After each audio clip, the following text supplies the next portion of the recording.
Approximately 4 miles west of Oakland, California, lies the coastal city of Alameda.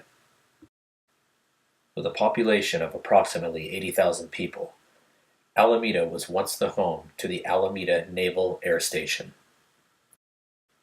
After the base's closure in 1997, the U.S.S. Hornet, which was the second ship to bear this name, was given to the former air station to be used as a museum ship. It is here, inside this majestic aircraft carrier, that paranormal assistance and analysis, led by museum docents, will attempt to seek out and document paranormal activity inside this great ship. Please join us inside as we investigate from the bow to the stern in search of the unexplained.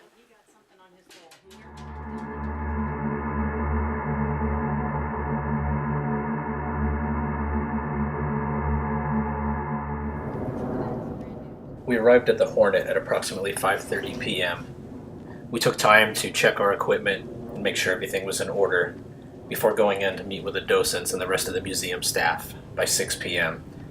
We had a scheduled tour and briefing before beginning our investigation. Once entering the ship, we met with the museum staff. We found them to be very friendly and extremely eager to show us some of the EVPs that they had captured during their time spent aboard the ship. Boy, that's really distinct too. It's not a breath. You can hear the pronunciation of the letter N. You can hear no. And it's the same room. It's no. So that's a good one to do in the EVP. If you've never been aboard an old military ship before, it's both an eerie and exciting feeling at the same time.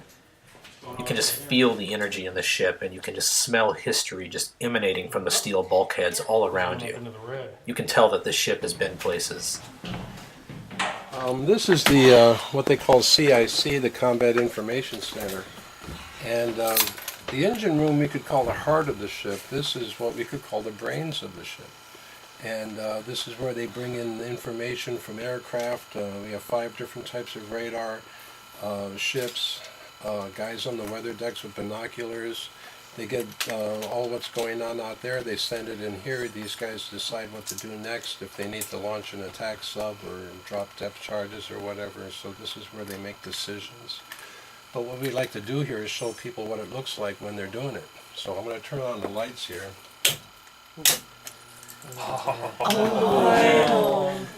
And the blue light helps, preserve their vision. That's helps prevent your eye fatigue.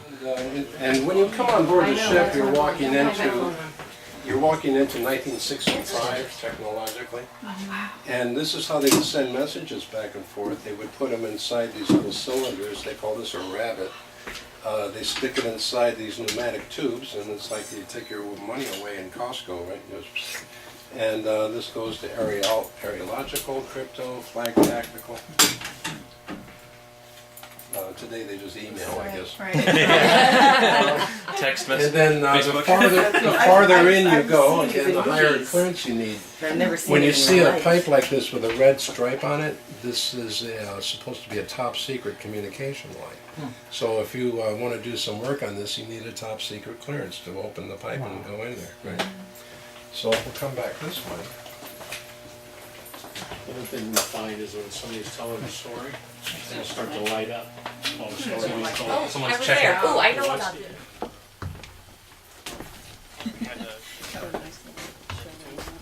Work our way down. I can go down and somebody's crossing the wall. But you want to get your equipment first? Or? About an hour has passed since beginning the tour. We're now heading to the flight deck on the exterior portion of the ship, where we will conclude about the last 10 to 15 minutes of our tour. Then we will head to the mess hall, where we have a lot of equipment to set up. The mess hall will serve as our home base throughout the night.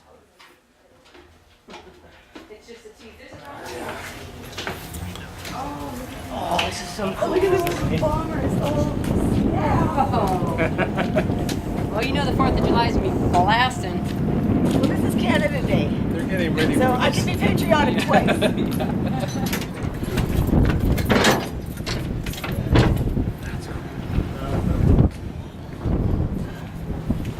Oh.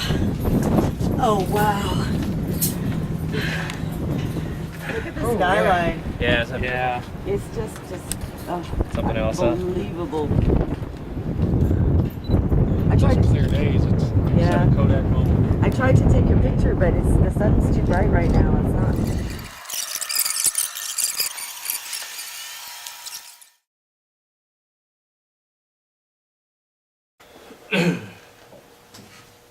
Can you bang on a wall or something in here, or push a chair, make a loud noise to let us know you're here with us? Can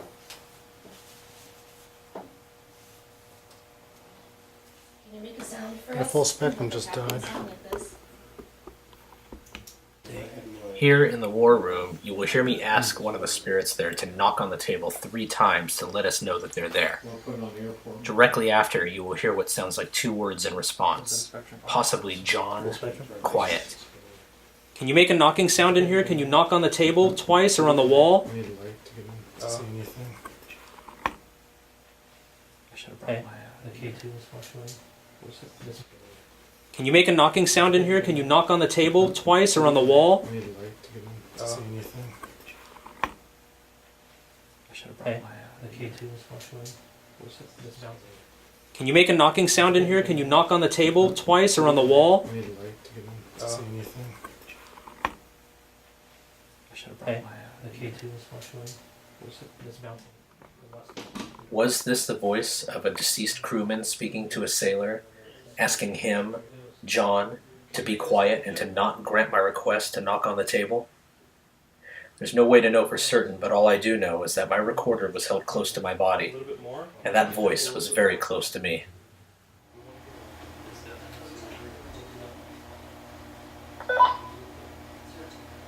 Go to 02 level, 02 level, war room.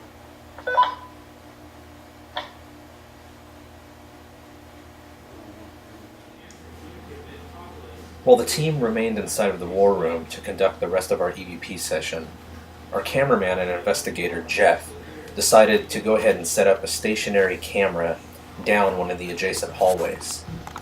Right after setting up the camera and walking away, you will clearly hear a Class A EVP of someone walking up to the camera and asking for help.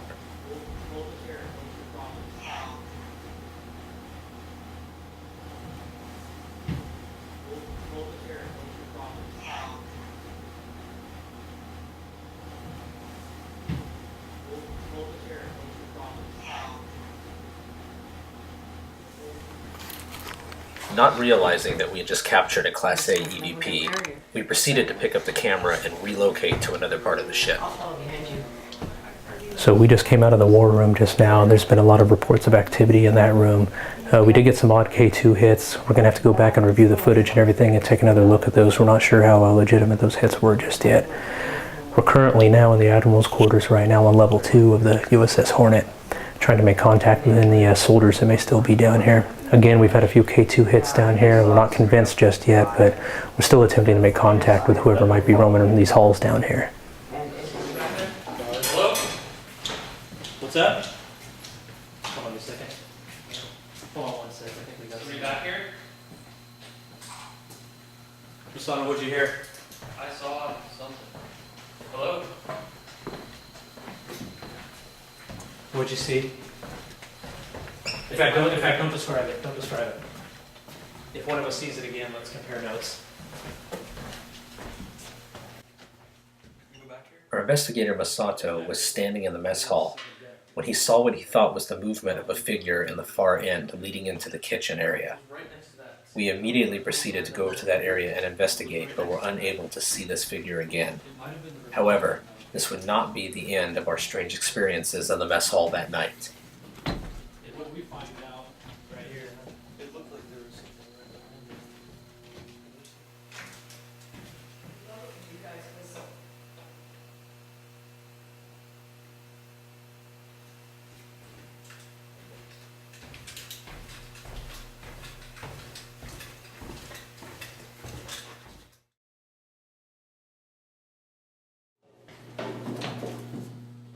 The docents had told us a story of a Japanese kamikaze pilot that had survived his suicide run against the ship, was captured by U.S. forces, and imprisoned here for the remainder of the war. Curiously enough, there's no record as to what happened to this soldier after the war. we decided to go ahead and run an EVP session down here to see if we could communicate with the soul of this Japanese soldier. The EVP we were about to catch caught us all by surprise. In Japanese, Masato was asking the Japanese soldier why he was still here. What we believe we got was an intelligent response back in Japanese. こっちに面白いのあった？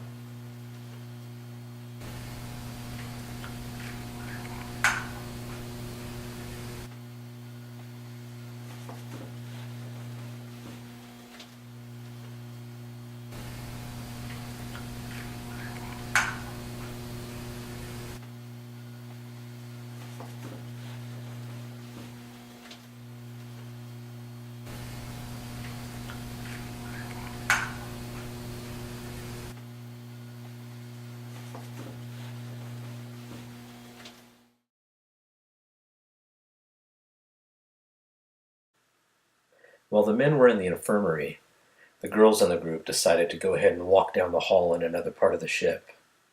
While they didn't have a camera with them, they did have their voice recorder, and they captured what we believed to be a residual noise, possibly of a mechanic or some sort of workman banging on some pipes with his wrench.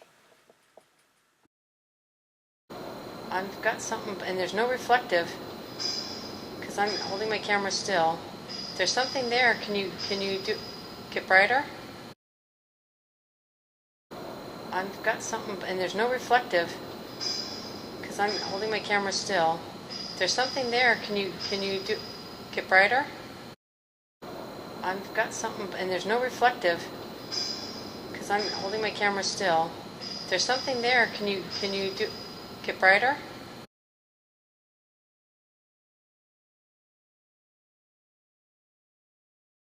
Towards the end of our investigation, we decided to finish up inside the mess hall.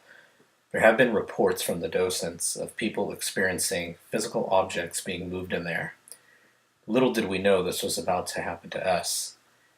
If you focus towards the bottom center portion of the screen, just barely in frame, you will see the tip of one of our motion detectors. Now, this motion detector was shaped like an egg and cannot stand up on its own. So in order to mount it there, we had to lean it to the right up against one of the docent's field flashlights.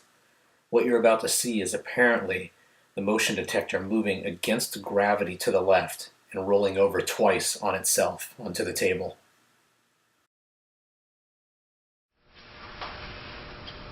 This is where they sat past. Oops. Whoa, what was that over here? This is where they sat past. Oops. Whoa, what was that over here? This is where they sat past. Oops. Whoa, what was that over here? The U.S.S. Hornet in Alameda is a special place, and one that we will surely revisit several times in the future. The many hours that we spent tonight in the ship proved to us that there is some sort of activity happening aboard this place. You be the judge for yourself, and we understand. Sometimes you have to just see it with your own eyes or hear it with your own ears. But for us, with the responses we got on our audio and the video evidence, we're convinced.